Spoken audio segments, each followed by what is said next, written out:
3 سال تو خونه خودم زندانی بودم. شوهرم اجازه نمیداد پرده ها رو بکشم. تا روزی که حقیقت وحشتناک همه چیز رو فاش کرد. مینا هستم. 31 ساله.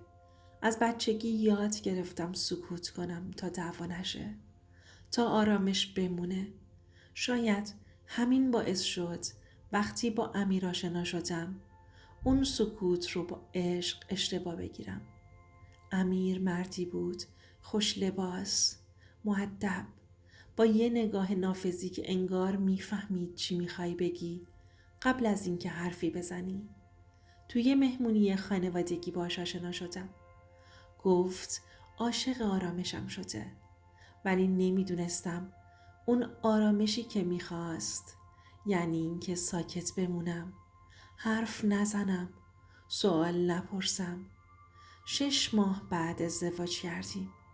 یه خونه شیک تو شمال تهران گرفتیم. همه میگفتند خوشبخت ترین دختر فامیل شدم. ولی هیچ کس نمیدونست از همون هفته اول امیر حتی نمیذاشت پرده های خونه رو کنار بزنم. میگفت نور اذیتم میکنه، پرده رو نکش. یا میگفت نمیخوام همسایه ها زل بزنن تو خونمون. اوایل فکر میکردم حس محافظتی داره، اما کم کم دیدم نه، این محافظت نیست، کنترله. به مرور شروع کرد به محدود کردنم. لباس بیرون باید با اجازش می بود. تلفن با دوستام فقط جلوی خودش. حتی یه بار گوشیمو برداشت و گفت تو چیزی رو ازم پنهون نمی کنی که. اون روز فقط لبخند زدم و گفتم نه امیر، هیچی. ولی ته دلم لرزید. نمیدونستم اون سکوتی که ازش به خاطرش تعریف میکرد قراره یه روز خفم کنه. میدونی بعضی خونه ها از بیرون قشنگن، تمیز، شیک، پر از وسایل لوکس، ولی وقتی در رو میبندی و توش میمونی یه سکوتی میپیچه که حتی صدای نفس هاتم خسته کننده است. خونه منم همین بود. یه قفس طلایی. 3 سال از ازدواجم با امیر گذشته بود. 3 سالی که توش نه لبخند واقعی زدم، نه آرامش دیدم. خونمون همیشه تاریک بود. پرده ها همیشه کشیده بودن. حتی روزایی که آفتاب میتابید من باید با چراغ روشن غذا درست میکردم. یه وقتایی جلوی پنجره وای میستادم و با خودم میگفتم چرا باید خونه‌ای که پر از زندگیه انقدر مرده باشه؟ هر بار که میخواستم پنجره رو باز کنم صدای امیر تو ذهنم میپیچید. نه مینا، هوا آلوده است، بهتر بسته بمونه. ولی من میدونستم هوا آلوده نیست، روح اون خونه آلوده بود. اوایل سعی میکردم قانعش کنم. میگفتم عزیزم فقط یکم نور بیاد، خونه قشنگتر میشه. ولی اون میگفت لازم نیست کسی تو رو ببینه. این خونه فقط برای ماست، نه برای چشای مردم. میدونی همون موقع باید میفهمیدم آدمی که میترسه بقیه نور رو ببینن یه چیزی برای پنهون کردن داره. کم کم رفتارش از یه مرد مراقب تبدیل شد به یه زندانبان واقعی. لباس بیرونی که میخواستم بپوشم باید میومد جلوی آینه و وای میستاد. از بالا تا پایین نگاهم میکرد. یه بار یه مانتوی کرم رنگ پوشیدم. گفت خیلی جلب توجه میکنی، عوضش کن. یه بار دیگه روش لب زدم. گفت تو زن منی، نیاز نیست کسی لبهات رو ببینه. اون موقع هنوز عاشقش بودم. فکر میکردم داره از روی علاقه این کارو میکنه. ولی نه، اون علاقه نبود، مالکیت بود. هر شب که میخواست بخوابه میرفت پنجره ها رو چک میکرد، پرده ها رو میکشید، با وسواس عجیبی مطمئن میشد حتی یه ذره نور هم وارد خونه نشه. گاهی از پشت در اتاق نگاش میکردم. همون مردی که یه روز عاشقش شده بودم حالا مثل یه سایه سرد توی خونه میچرخید. من یه زن خسته شده بودم، اما هنوز امید داشتم. به خودم میگفتم شاید یه روز درست بشه، ولی اون روز هیچ وقت نیومد. یه بعد از ظهر زمستونی مامانم اومد خونمون. با چای نشسته بود روی مبل. یکم اطراف رو نگاه کرد و گفت مینا، اینجا چرا انقدر گرفته است؟ خندیدم و گفتم امیر نور اذیتش میکنه، واسه همین همیشه پرده ها بسته است. لبخندش محو شد. بلند شد رفت سمت پنجره. خواست پرده رو کنار بزنه، اما همون لحظه امیر از اتاق بیرون اومد و با یه نگاه سرد گفت لازم نیست خانم جون، ما اینطوری راحت تریم. مامانم لبخند زورکی زد و برگشت و نشست. ولی حس کردم دیگه لبخند تو چهرش نیست. وقتی رفت بغلم کرد و گفت دخترم، یه روز باید بفهمی پشت این پرده ها چی پنهونه. اون موقع نفهمیدم منظورش چیه. فکر کردم فقط از رفتار امیر ناراحته. اما اون شب تا صبح خوابم نبرد. مدام صدای حرفش تو گوشم میپیچید. پشت این پرده ها چی پنهونه؟ صبحش امیر زود از خونه رفت سر کار. من نشستم روبروی همون پنجره. زل زدم به اون پارچه زخیم قهوه‌ای. یه پرده ساده، ولی پشتش یه دنیای ترسناک. یه حسی بهم میگفت نباید فقط نگاش کنم. باید بفهمم چرا نباید بازش کنم. اما جرأت نداشتم. انگار با اون پرده ها یه دیوار نامرئی بین من و حقیقت ساخته شده بود. یه دیواری که هر بار نزدیکش می شدم صدای امیر تو ذهنم بلند می شد. تو زیادی فضولی مینا. بعضی چیزا باید همونجا بمونن که هستن. ولی من زنی نبودم که برای همیشه تو تاریکی بمونم. شاید اون روز هنوز نمیدونستم، ولی یه اتفاق نزدیک بود زندگی منو از ریشه عوض کنه. اون اتفاق از یه جمله شروع شد، از یه تماس ساده مادرم. یه جمله که مثل یه چاقو آرامش ساختگی خونه منو پاره کرد. اما اون قسمت رو بذار برای بعد بمونه، چون از اون لحظه به بعد هر چی تاریکی بود یکی یکی خودش رو نشون داد. یه شب بعد از یه روز خسته کننده روی مبل افتادم. امیر تازه خوابیده بود. صدای نفسهاش آروم ولی سنگین بود، مثل یه باری که روی سینم افتاده باشه. چشم هامو بستم که یکم استراحت کنم که گوشیم زنگ خورد. شماره مامان بود. سریع جواب دادم تا امیر بیدار نشه. با صدای آروم گفتم الو مامان، نصف شبه، چیزی شده؟ سکوت کرد. یه سکوت طولانی. بعد گفت مینا، یه چیزی هست که باید بهت بگم، ولی قول بده نترسی. گفتم چی شده؟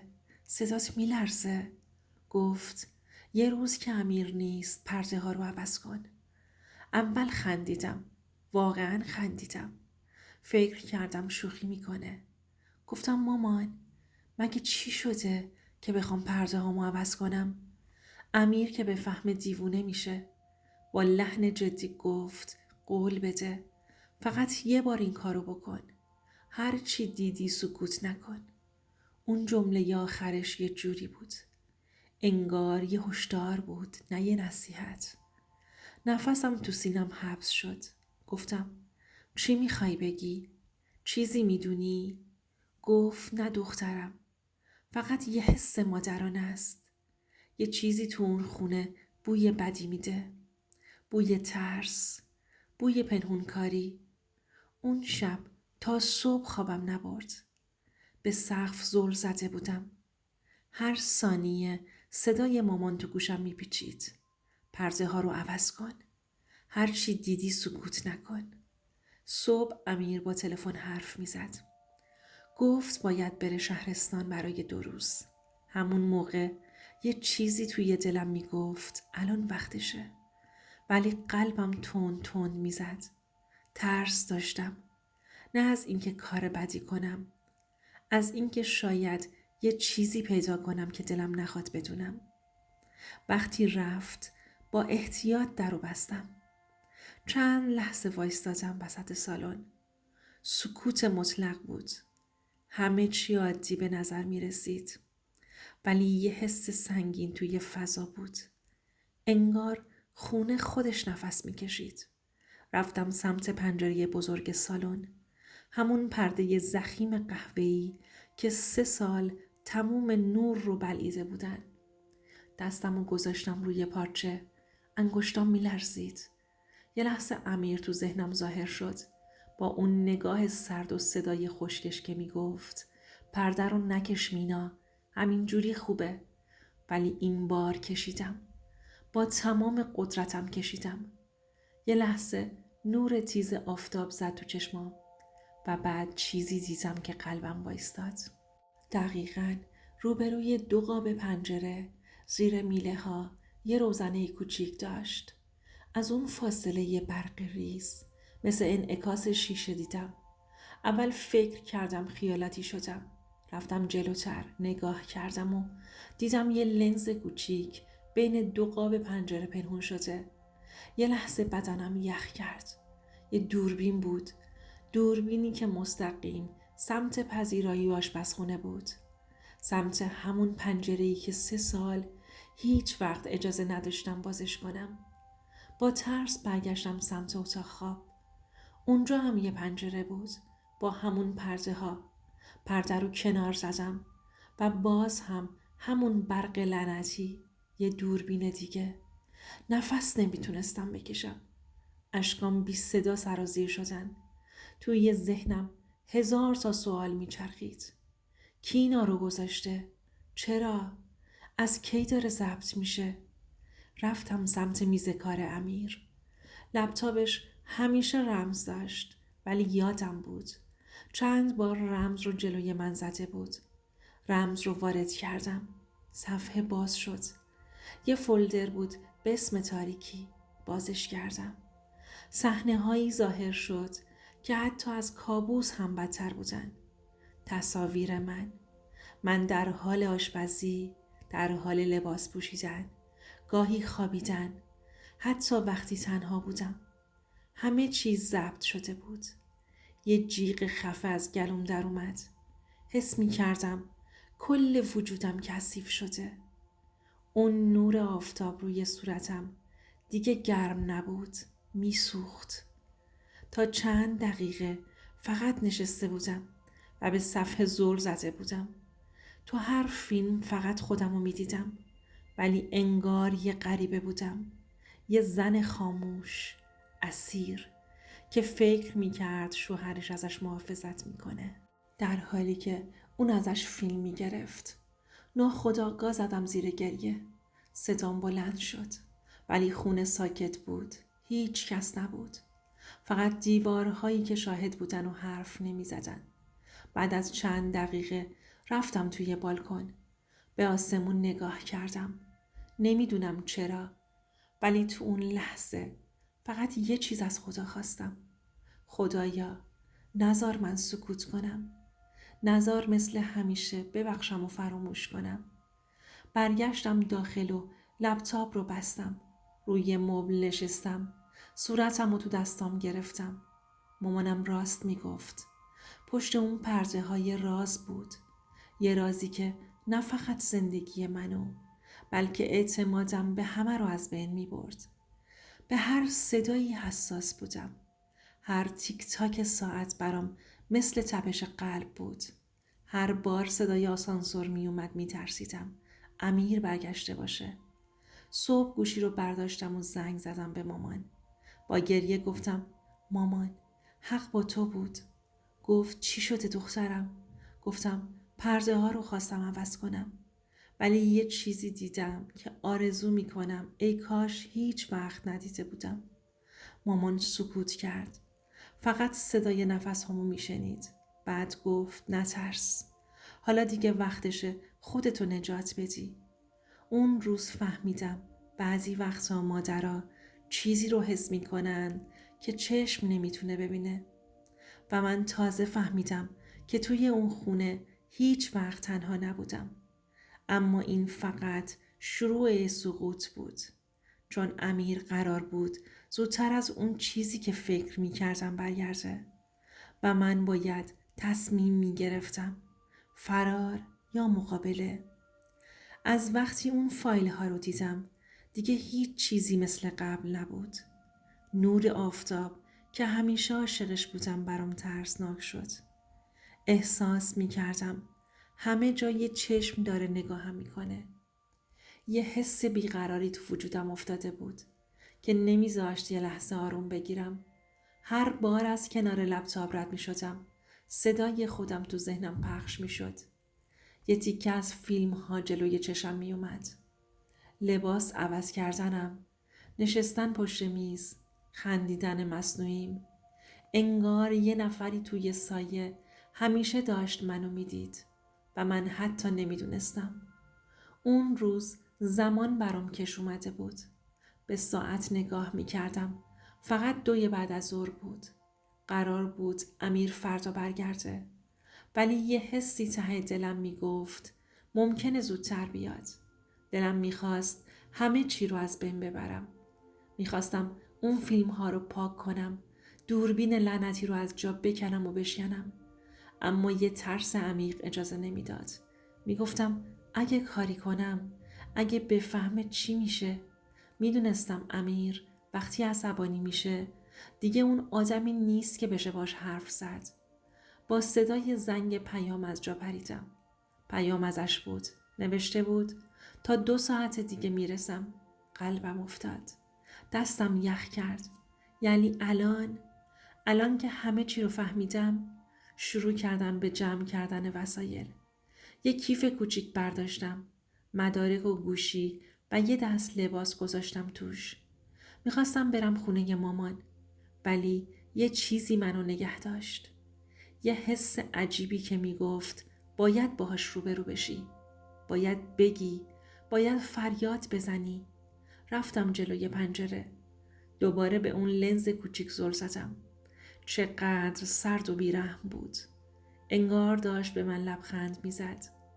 مثل خودش با خودم گفتم تا کی باید بترسم؟ تا کی باید سکوت کنم؟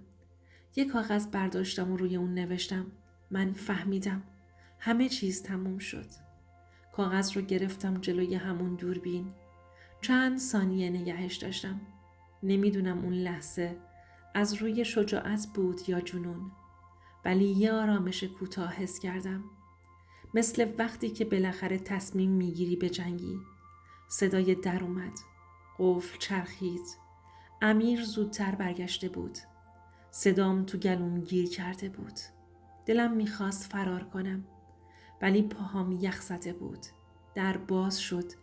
با اون نگاه سرد و همیشگی اومد تو. کیف دستش بود. عطرش توی خونه پخش شد. همون عطری که یه زمانی بوی عشق میداد. حالا بوی خفگی میداد. لبخند زد و گفت سلام خانومم. چرا اینجا تاریکه؟ چرا چراغ روشن نکردی؟ لبخند نزدم. فقط نگاش کردم. گفت چی شده؟ چرا رنگت پریده؟ رفتم سمت لپتاپ. با صدای آروم ولی لرزون گفتم امیر، پشت اون پرده ها چی پنهونه؟ اخماش رفت تو هم. یه لحظه مکث کرد. بعد گفت چی؟ پرده ها؟ چی داری میگی؟ گفتم دوربین ها، فیلم هامو دیدم. اون لحظه صورتش از حالت سرد به خشم پنهون تغییر کرد. ولی سعی کرد خودش رو کنترل کنه. لبخند مصنوعی زد و گفت آهان، پس بالاخره فضولی کردی نه؟ گفتم فضولی؟ اون زندگی منه. اون حریم منه. با خونسردی گفت تو هم زندگی منی. من حق دارم بدونم زنم چی کار میکنه. یه لحظه حس کردم تمام وجودم میلرزه. اون هیچ پشیمونی تو نگاهش نبود. هیچی. فقط کنترل. فقط قدرت. گفتم این عشق نیست، این مریضی امیر. خندید، یه خنده تلخ و بیروح. تو نمیفهمی. من نمیخواستم بهت آسیبی بزنم. فقط میخواستم مطمئن باشم. تو زیادی زیبا بودی. زیادی آروم بودی. من از اینکه از دستت بدم میترسیدم. یه قدم عقب‌تر رفتم. گفتم ترس از دادن باعث نمیشه منو زندانی کنی. اون نزدیکتر شد. چشماش پر از جنون بود. من نذاشتم کسی تو رو ببینه. من مراقبت بودم و حالا داری منو متهم میکنی؟ فریاد زدم. تو مراقبم نبودی. منو محو کردی. من دیگه خودمم نیستم. یه لحظه ساکت شد. بعد با لحن سردی گفت میدونی اگه بری هیچ کس باورت نمیکنه. همه فکر میکنن دیوونه ای. اونجا بود که تازه فهمیدم بازی تازه شروع شده. ولی من دیگه اون مینا نبودم. از ترس خسته شده بودم. آروم رفتم سمت تلفن خونه. زنگ زدم به پلیس. امیر هنوز متوجه نشده بود چون داشت به لپتاپ نگاه میکرد. وقتی فهمید که دیر شده بود تلفن رو از دستم کشید ولی صدام به اپراتور رسیده بود. داد زدم. لطفاً کمکم کنید. شوهرم منو تهدید کرده. همه چی تو چند دقیقه به هم ریخت. امیر داد میزد. من گریه میکردم. همسایه ها در رو باز کرده بودن. وقتی پلیس رسید دستبند زد به دستش. فقط یه جمله گفت تو همه چی رو خراب کردی مینا. ولی نه، من چیزی رو خراب نکردم. من فقط چشمو باز کردم. اون شب بعد از 3 سال برای اولین بار پنجره رو باز کردم. باد سردی اومد تو. پرده ها لرزیدند و من با اشک و لبخند نگاهشون کردم. گفتم بالاخره آزاد شدیم. وقتی وارد شد قلبم داشت از سینه میپرید بیرون. امیر دست بند زده شده بود ولی هنوز چشماش پر از خشم و غرور بود. همه نگاه ها به ما بود. همسایه ها با تعجب زل زده بودن و من هم حس می کردم سالها زندانی بودنم تازه الان تموم شده. اولین چیزی که گفتم با صدای لرزون ولی محکم بود اگه کسی یه روزی فکر کنه من دیوونم همین لحظه حقایق رو همه دیدن. امیر چیزی نگفت. فقط لبهاش تکون میخورد ولی صدا نداشت. یه نگاه کوتاه به پلیس انداخت و بعد به هم نگاه کرد و من برای اولین بار تو 3 سال حس کردم ترس مال خودشه نه من. ولی افسر پرونده همه مدارک و فایل ها رو برداشت. یه حس سبکبالی به من دست داد. بالاخره یه نفر داشت حرف منو میشنید. یه نفر میفهمید که من هیچ کار اشتباهی نکردم. بعد از بازجویی افسر گفت خانم همه فیلم ها و مدارک ضبط شده. هیچ خطایی از سمت شما ثبت نشده. حس کردم یه بار نفس عمیقی میکشم. مثل یه زن آزاد نه مثل یه اسیر. اون شب خونه امیر خالی بود. دیگه خبری از اون نگاه خشمگین نبود. دیگه خبری از فشار و کنترل و پرده های بسته نبود. نشستم روی مبل و فقط به سکوت گوش دادم. یه سکوت واقعی، نه مثل اون 3 سال که هر صدا، هر نفس، هر حرکت تحت نظرش بود. روزها گذشت. دادگاه با مدارک پلیس شروع شد. امیر سعی کرد خودش رو قانع کنه. حرفهای بی‌معنی زد. اشک‌هاش هم باور نکردنی بود. ولی هیچ کس دیگه فریبشو نخورد. من با هر جلسه دادگاه حس می کردم دارم از زنجیرها آزاد میشم. هر بار که فیلم ها پخش می شد حتی یک لحظه هم به عقب نگاه نکردم. اون زندگی که به هم تحمیل کرده بود داشت از بین می رفت. یه روز بعد از جلسه دادگاه تنها نشستم روی بالکن. به پنجره روبرو نگاه کردم. حالا فقط یه ساختمون خالی به نظر می رسید. فهمیدم ترس چیزی جز توهم نبوده. وقتی با حقیقت روبرو میشی ترس خودش رو نشون میده ولی با واقعیت مقابله میکنه. بعد از چند هفته حکم دادگاه اومد. جدایی قطعی، هیچ تماس، هیچ بازگشتی. وقتی اینو خوندم اشک هام دوباره اومدن، ولی این بار اشک های رهایی بودن، نه ترس. میفهمیدم من هنوز زنم، من هنوز زندگی میکنم. اون شب اولین بار بعد از 3 سال پرده ها رو کنار زدم. نور وارد شد و من چشامو بستم و نفس کشیدم. حس کردم دوباره دارم زندگی میکنم، بدون هیچ کنترلی، بدون هیچ سایه‌ای که منو دنبال کنه. ولی یه چیزی هنوز باقی مونده بود. درد، اعتماد از بین رفته، اعتماد به آدما. میدونستم یه روز دوباره عاشق میشم. شاید. ولی الان مهم نبود. مهم این بود که خودم رو پیدا کرده بودم. مهم این بود که میتونم بدون استرس نفس بکشم. اون شب با خودم حرف زدم. مینا، تو زنده ای. تو قوی تر از اون چیزی هستی که فکر میکردی. و یه لبخند واقعی، یه لبخند از عمق وجودم اومد روی لبهام. همون شب اولین قدم واقعی برای زندگی جدیدم رو برداشتم. کیف کوچیکم رو برداشتم، لباسهای تازه، مدارکم و رفتم خونه مامان. دوباره احساسی که تو بچگی داشتم. امنیت. امنیتی که تا حالا ندیده بودم. حالا واقعی شده بود. وقتی نشستم کنار مامان با گریه گفتم مامان، بالاخره آزاد شدم. و اون فقط بغلم کرد. یه بغل طولانی، مثل بغل یه زن که 3 سال زندانی بوده و حالا تازه نفس میکشه. فهمیدم یه چیزی مهمه. گاهی باید سقوط کنی تا دوباره بتونی پرواز کنی. برای اولین بار بعد از سالها احساس کردم میتونم بدون ترس نفس بکشم. همونطور که روی صندلی نشسته بودم یادم اومد هر لحظه که امیر اونجا بود چقدر به سکوت و کنترلش عادت کرده بودم. روزها گذشتن و من هر روز احساس قوی تر شدن می کردم.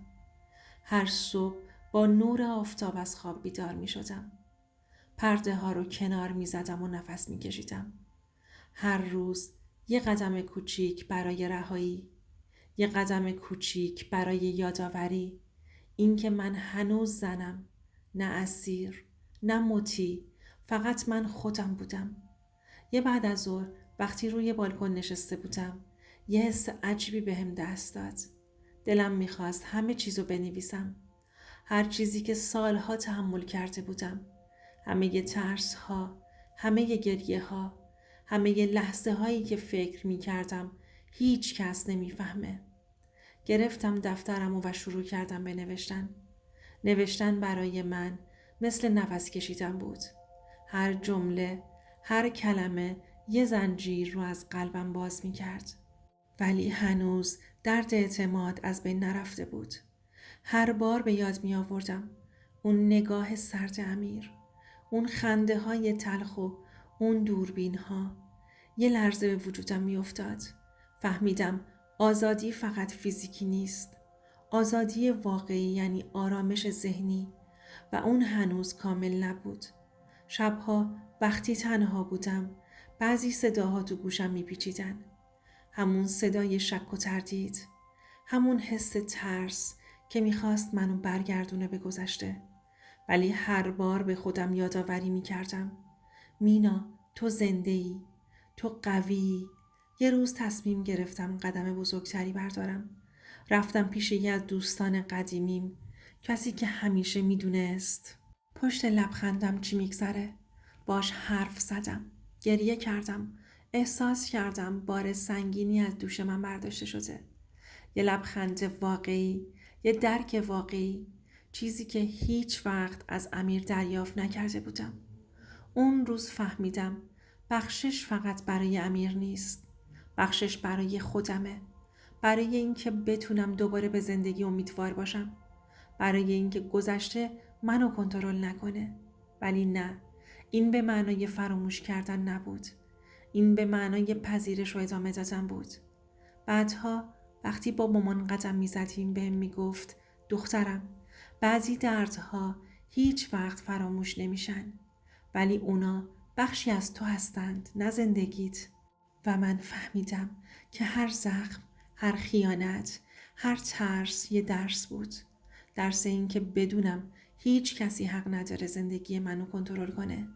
اون شب دوباره پرده ها رو کنار زدم. نور ماه افتاد روی صورتم و یه حس تازه بهم دست داد.